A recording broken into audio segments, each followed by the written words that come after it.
있다는 것이죠. 그런 의미에서 1차건 중요한 것은 뭐예요? 누가 거기에 그 참석을 했느냐 이것도 중요하지만 더 중요한 것은 하나님의 남은 자들, 그 시대의 남은 자들. 아까 말씀드린 대로 그렇게 수십 년이 지나는 이런 그 상황 속에서 영적으로, 신앙적으로 해이질 수밖에 없는, 현실에 안주할 수밖에 없는 그런 보편적인 어떤 상황이 팽배되어 있는 가운데서 그들 중에 일부가 거기서 좀 나왔다라고 했을 때 그 일부라는 것은 그런 가운데서도 하나님께서 은혜로 보존하신 그 시대의 남은 자들에게만 국한되어 있다는 것이죠. 그러니까 어느 시대건 남은 자들의 영적인 상태는 보편적인 영적 해이와 어떤 그 현실 안주의 그런 그 분위기와는 상관이 없는 자들로 존재하는 것이 남은 자들의 삶의 자세요, 또 영적인 상태였다는 것이죠. 자, 그런 의미에서 이 엘리야가 이렇게 아합에게 쫓기고 이세벨에게 쫓겨다니는 이런 가운데서도 하나님께서 뭐라고 말씀하셔요? 하나님께서 그 시대에 바알에게 무릎 꿇지 않고 그에게 입맞추지 아니한 자 7천을 남겨두셨다는 이런 그 내용들이 열왕기 3, 19장, 18절에 소개되고 있단 말입니다. 그리고 로마서 11장 4절, 5절에서는 구약시대에 그랬던 것 같이 이제도 그러하다. 이제도 신약시대에도 하나님의 남은 자들을 하나님께서 보존하여 두신다는 것이죠. 그런 의미에서 신구약의 모든 세대를 통해서 하나님께서는 하나님의 남은 자들을 기뻐하시는 뜻 가운데 섭리적으로 보존하셔서 그들을 통해서 하나님의 뜻을 이루신다라는 사실을 우리가 발견하게 되는 것이죠. 원리적으로. 그래서 신약시대에 우리가 결국 뭐예요? 하나님의 남은 자들이라는 거예요. 이 시대의 남은 자들. 결국 교회 구성원이 다른 말로 얘기하면 하나님의 남은 자들의 공동체라는 거죠. 자, 그렇게 해서 이 남은 자들, 2차 귀한 자들 또한 1차 귀한 자들, 소위 1차 귀한에 소속된 남은 자들의 연장선상에서 2차 이 귀한 자들 또한 그 시대의 남은 자들로 그렇게 이 귀한 자들 속에 참여하게 된 사실을 우리가 확인을 할 수가 있습니다. 자, 이 15절부터 20절까지는 이제 이 6, 7천 명이나 되는 이 무리들을 점검을 하고 그 대열을 정비하는 이런 모습이 소개됩니다. 여러분 생각해 보세요. 우리가 1차 때는 이런 부분에 대해서 또 세밀하게 살펴보지 않았지만 이 6, 7천 명의 남녀노소의 이 무리를 이끌고 무려 이 바벨론에서 가나안까지 2,400km를 갖다가 가야 되는 거예요. 2,400km를. 2,400km면 몇 리예요? 462, 24에 6,000리, 6,000리. 6,000이면 서울에서 부산까지를 6번을 왔다 갔다 해야 되는 거리란 말입니다.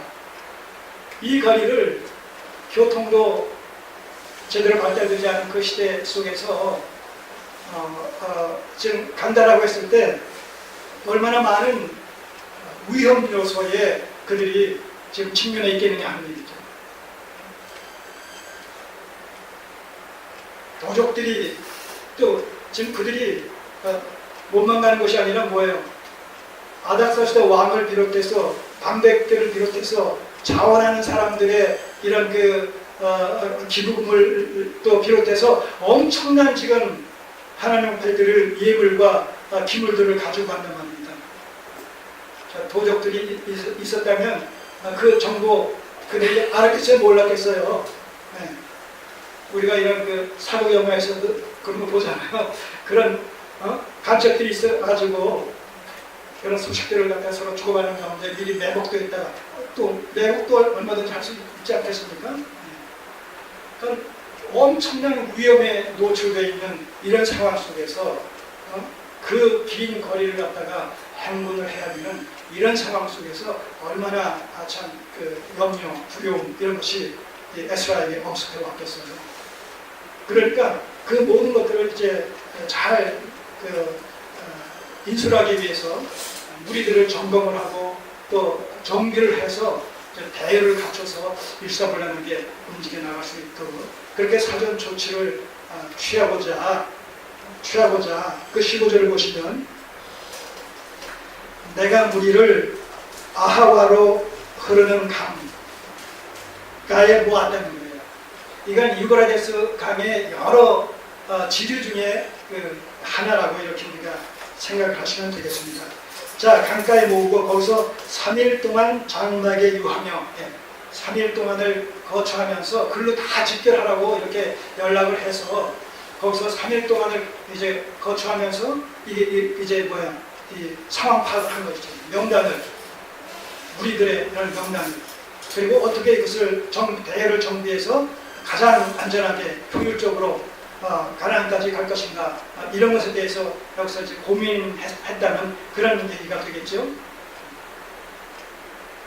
우리가 하나님의 인도함을 받는다라고 했을 때 우리는 그저 맹목적으로 모든 것을 하나님에 맡긴다라고 했을 때 우리가 현실적으로 해야 될 도리조차도 하지 않고 그것조차도 다 맡긴다, 그런 개념이 아니라는 것이죠. 하나님께서 궁극적으로 우리의 삶을 이끌어가지만 그 과정 속에서 우리가 해야 될 일이 있어요. 우리가 해야 될 일. 모세가 출애굽한 이스라엘 백성들을 이끌고 이제 광야 여정길을 가는 동안에 어떤 일이 일어나는가 하면 중간중간에서 어떤 일이 일어나는가 하면 그 중에 한 가지 일이 그 송사건들이 일어나는 거예요. 백성들 사이에. 시시비를 가려달라는 이 소송거리, 송사건들이 엄청나게 그 모세에게 주어지는 거예요. 그렇지 않겠어요? 그들은 얼마였어요? 장정만 60만이니까 200만, 300만 이런 엄청난 그 이스라엘 백성들이 지금 공동체를 이루고 진행하는 과정 속에서 무슨 일이 안 일어나겠어요? 그때마다 그것이 다 이제 모세에게 주어지니까 모세가 그 송사건들을 해결하기 위해서 제대로 방점을 설치는 거예요. 그렇지 않겠습니까? 해결이 안 되는 거예요. 그러니까 자기도 피곤하고 또 백성들 입장에서는 뭐예요? 수많은 백성들이 그런 문제를 가지고 모세에게 해결하려고 하다 보니까 그 지연이 될 수밖에 없지 않습니까? 그러니까 피차에 피곤한 거예요. 이것을 가만히 보고 있던 그의 장인 이드루가 사위, 내가 한 말 할게. 참 너 어리석다. 왜 이것을 너 혼자 하려고 하느냐. 송사건을 가려라 좀. 너무나 중요해서 네가 하지 않으면 안 될 일은 네가 하고 그 외의 것은 이제 1000부장, 500부장, 100부장, 50부장, 10부장 이렇게 부하 후야들에게 능력 있는 이런 자들에게 맡겨서 그 손에서 해결하도록 그렇게 하라라고 했을 때 That's good idea 하면서 이거 받아들였단 말이에요. 무슨가. 그래서 그 일을 아주 지혜롭게 처리했다. 이런 내용이 출애굽기 18장에 소개가 되고 있습니다. 그래요. 하나님께서 출애굽한 이스라엘 백성들을 가나안까지 이끌어 가시겠지만 그 과정 속에서 일어나는 여러 가지 일들을 대표 리더 모세가 지혜롭게 또 처리해 나가는 것 또한 그에게 맡겨진 사명 중에 하나란 말입니다. 오늘날 우리가 이 교회를 생각해도 마찬가지로 크고 작은 이런 교회가 있습니다만 목회자가 그 모든 이런 교회의 어떤 업무들을 갖다가 성도들의 업무를 갖다가 혼자서 다 처리할 수 있는 것 같이 생각하면 큰 무게죠. 그러니까 말하는 직분에 따라서 대부분 행하가 말하면서 효율적으로 은사의 활용을 조치해서 이 교회 공동체가 효율적으로 의무적으로 운영해 나갈 수 있도록 그런 운영의 묘를 찾아야지. 사람이 많지 않다고 해서 목사가 관장을 하고 많으니까 또 나누고 그런 개념이 아니라는 것이죠.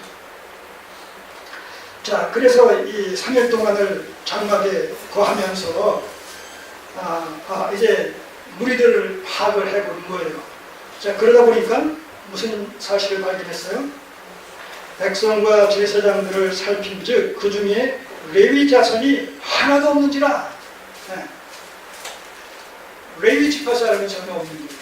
레위의 후손들이 전혀 확인되지 않는 거예요.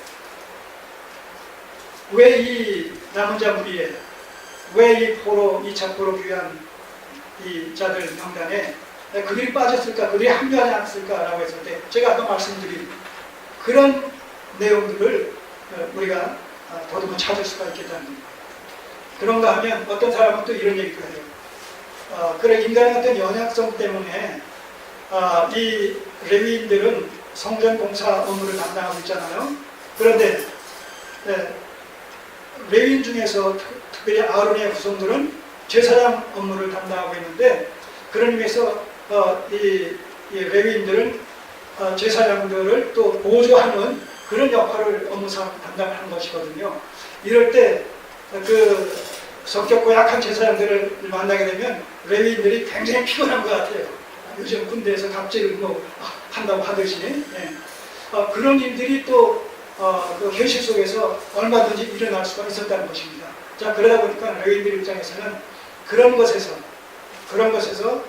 그런 부당한 대우를 또 처우를 받고 싶지 않은 그런 생각에, 그러나 더 중요한 것은 아까 얘기한 대로 7, 80년 포로 생활을 하는 가운데서 성전 없이 신앙생활을 하다 보니까 성전 공사 의식 자체가 결여되어 있고 결핍되어 있는 그런 가운데서 또 상대적으로 현실 속에서 안정된 이런 위치에서 경제생활을 영위할 수 있고 또 자기 소유의 재물도 좀 확보할 수 있고 이러다 보니까 현실 안주에 깊이 빠진 나머지 거기에 동참하는 일에 있어서 뭔가 주저할 수밖에 없었던 이런 일들이 현실적으로 있을 수가 있지 않았겠는가, 그렇게 우리가 생각을 해보는 것입니다.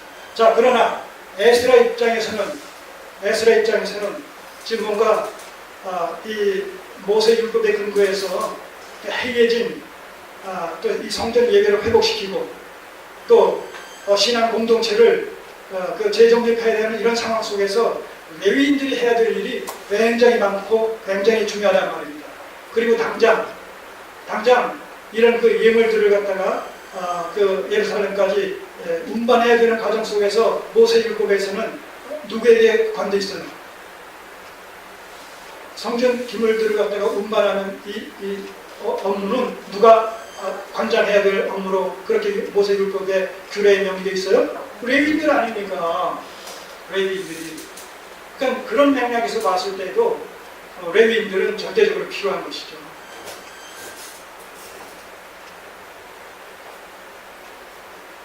현재 가면 1차 포로 교연자들 중에 상당수의 레위인들이 있지만, 그러나 지금 그렇다고 해서 없이 갈 수가 없는 이런 상황 속에서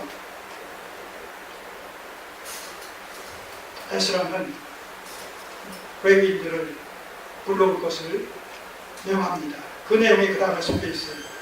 16절에 그래서 모든 족장 곧 엘리에셀과 여러 족장들 대표들을 갖다가 불러 모아서, 그 다음에 17절 가시비아 지방으로 보내어서, 이 가시비아 지방이 바벨론 인근의 이 가시비아라는 지역인데 거기에 아마 주로 레위인들이 함께 모여 살았던 것 같아요.